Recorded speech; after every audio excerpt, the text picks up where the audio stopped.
Hi, I'm Hannah. Thanks for watching. Okay, today I have a design spotlight to share with you. I am talking about my newly released passport pullover, which just came out on September 13th. And I will be going through the inspiration, the sizing, and how you can choose a size for the little people in your life. And then I'll also just be talking about what to expect when you purchase the pattern and how you can decide like what yarn to use or what size to make, things like that. Basically, like in all, it's all the info about this that I can share with you without actually like giving you the pattern. And also hopefully to convince you that someone in your life needs this sweater. So the first thing I'm gonna share is the pattern inspiration, and I'll show it to you. This is it. This is my passport pullover. This is my son's version, and then I also have a smaller sample size that I made. So I have two samples this time, which is very exciting to me. The inspiration behind the name and the design itself. The first thing I thought of when I was trying to think of a name for this pattern is how, especially for knitting for little people, often for older people too, but when you're knitting for little kiddos, you might be knitting for your child, or you're knitting for a grandchild, or just, you know, a friend's grandchild, or, you know, a niece or nephew, or any little person that you love, really. It could be for a hospital, it could be for a charity, anything like that. And I was thinking about how special it is that we have this hobby, that we can show our love in a tangible way for those little people in our life. And a test knitter of mine, she often gift knits to family that lives far away, and she didn't for this pattern, didn't gift it to them, but it just got me thinking about how the things that people we love and we knit for, they may not be living like in our homes, they're just living in our hearts, right?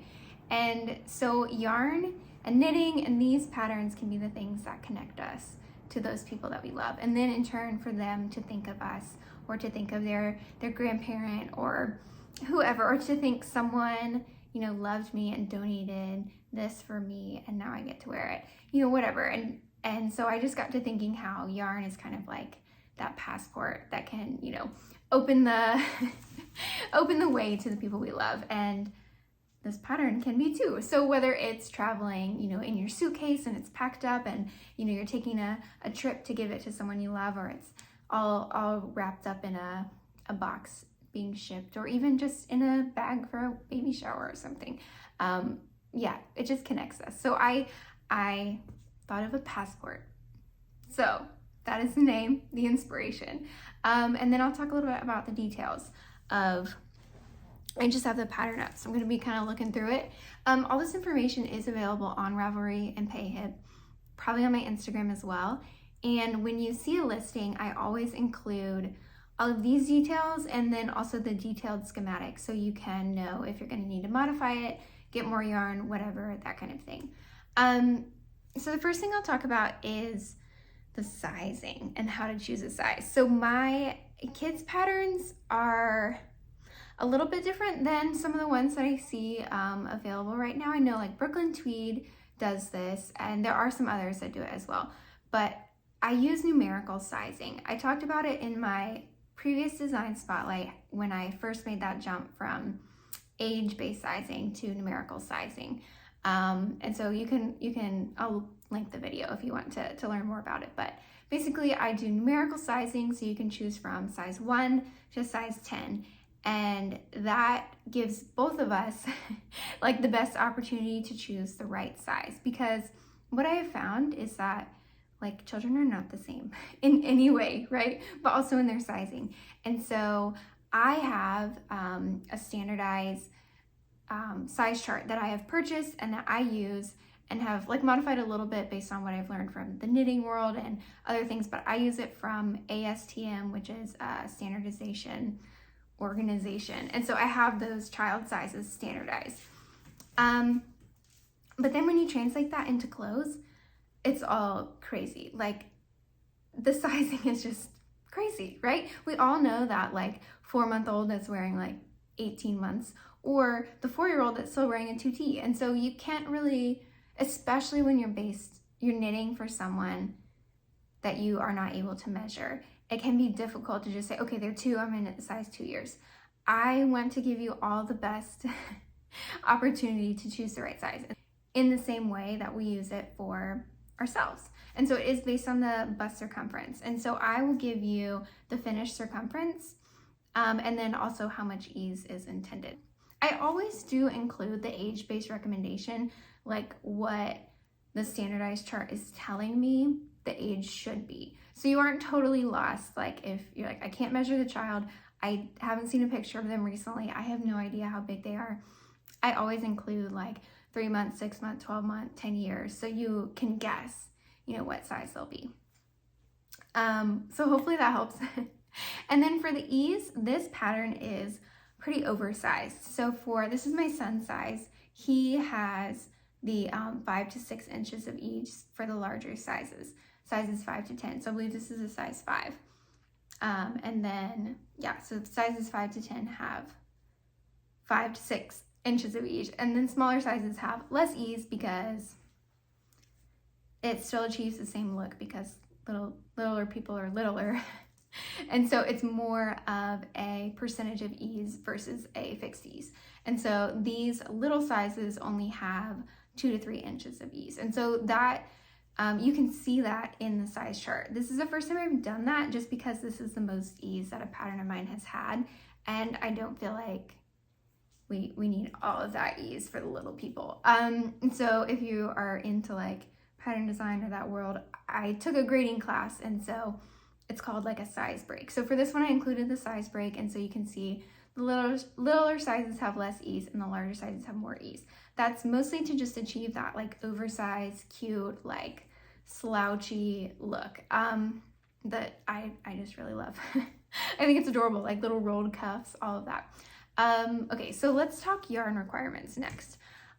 This pattern is intended to use your stash yarn. That was based on like a personal decision of mine not to buy new yarn this year, but also because the low yardage for kids knits often inspires people. They're like, what do I do with this yarn?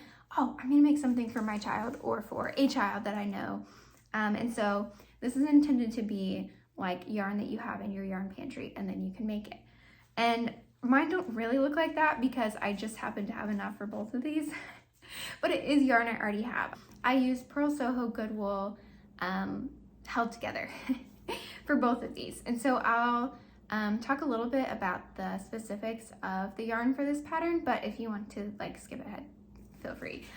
So when I held it together, the yardage and the weight, it was 192 yards per 100 grams. So I include a yarn calculator, links to blogs and visual descriptions of holding yarn together and how you can find out how much your yarn will weigh and that kind of thing, so you can guess if it will be the right like gauge and the right weight for the sweater without having to swatch like a bunch of times.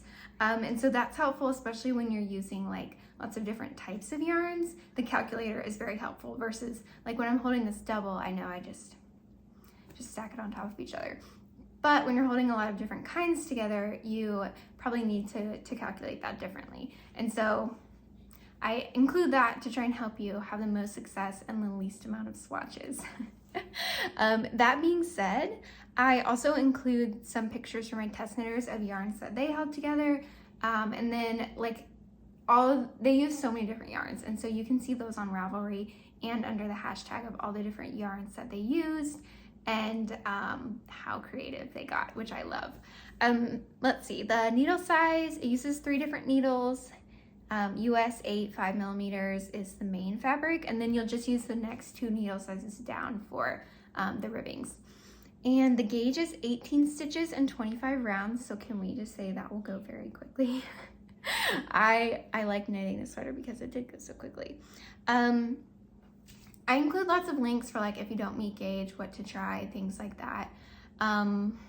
Yeah, okay. Also stripe information. So this sample has stripes. A few of my knitters did not do stripes, or they just did the contrast color, but I include information. It's not like my own, it's just like links and tutorials, because people put it out there and it's good.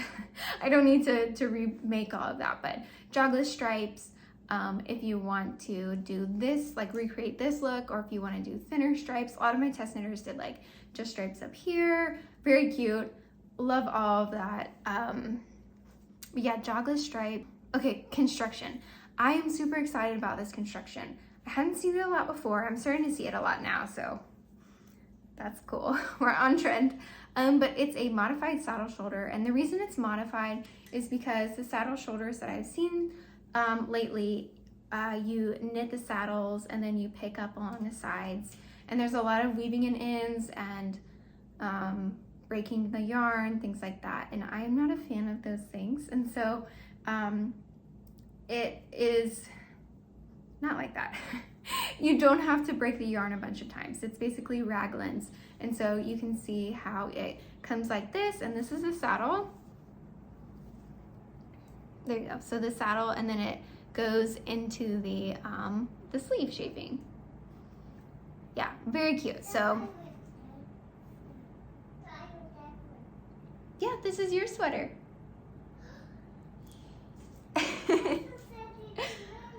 I'm so glad you're excited to wear it, buddy. That was really what I needed.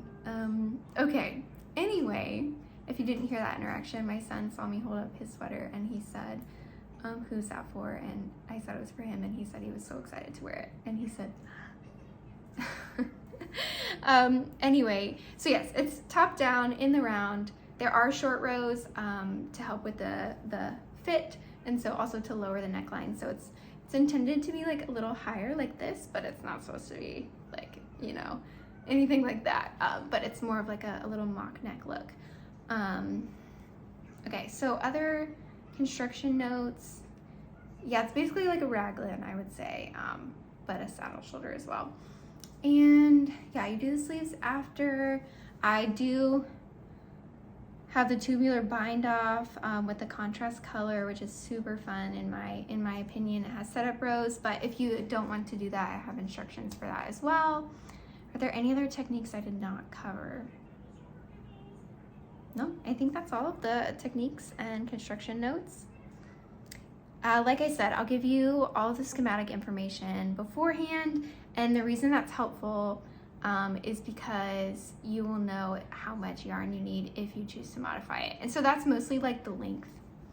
So if you're like, okay, this is a full length sweater, but if you want to crop it, then you know like, oh, okay, I'm gonna make it 3 inches shorter, and so I will probably need a lot less yarn, so I'm okay with what I already have in my yarn pantry. I find it especially helpful if you already have the yarn, so you can kind of guess how much you might need based on what you already have. Okay, so that kind of moves us into actually getting started on the pattern. So I won't really be talking about that. But yeah, all of my patterns are tech edited, test knitted, and hopefully error-free. But yeah, I go through so many passes with my tech editor and also with my test knitters, and special thank you to my test knitters because I would not be able to do this without them. I have a wonderful group of test knitters, and every time it feels like there are more and more applications, and so I'm just really grateful for the hard work they put in to trust me with their time and also to help me make this pattern be wonderful for you as well. Gosh, if you have any questions about it, please leave me a comment. I'm trying to think what I haven't covered. The cost. Yes, the pattern will be $850 US dollars, and that is kind of on par with adult patterns that I am familiar with, and so that reflects the grading course that I've taken, the tech editing fees that I have, and then also just the time it takes me to work on this and make this a pattern that your little one can love and wear, hopefully for a long time. A little bit about my design philosophy. My patterns are genderless. They are, or unisex, I guess. They are intended to be worn and loved for a long time, whether that's passed to a sibling or passed to a cousin or to a neighbor. That is the hope, that you can have this sweater for a while, be worn for a while. All of my patterns, but another thing that I want for them is to include those details that we know and love as knitters for adult patterns, and include them in children's patterns. So that's like short rows, that's, you know, cool techniques for construction, like saddle shoulder, that's the tubular bind off. So they're simple patterns, but they have those details that really make them, sorry, you can hear the game my son is playing, I'm sure. I think it's ducks quacking. But anyway, details that really make them timeless, classic. All of those words and phrases, but customizable. What, honey? Okay, you can play a new one. Easily customizable for your child or your loved one and their personal tastes for their little sweaters. So I hope that my passion for these little designs comes through, and I hope I covered everything that you could possibly wonder about my passport pullover. Even if you're not interested in buying children's patterns, I do really appreciate your support just by liking my posts or sharing or commenting. I totally understand they're not for everyone, but there are some like easier ways to support me without having to purchase a pattern. Just clicking on them, all of those things. So anyway, I hope you have a lovely weekend. Please let me know if you're going to knit a passport pullover. And yeah, happy knitting.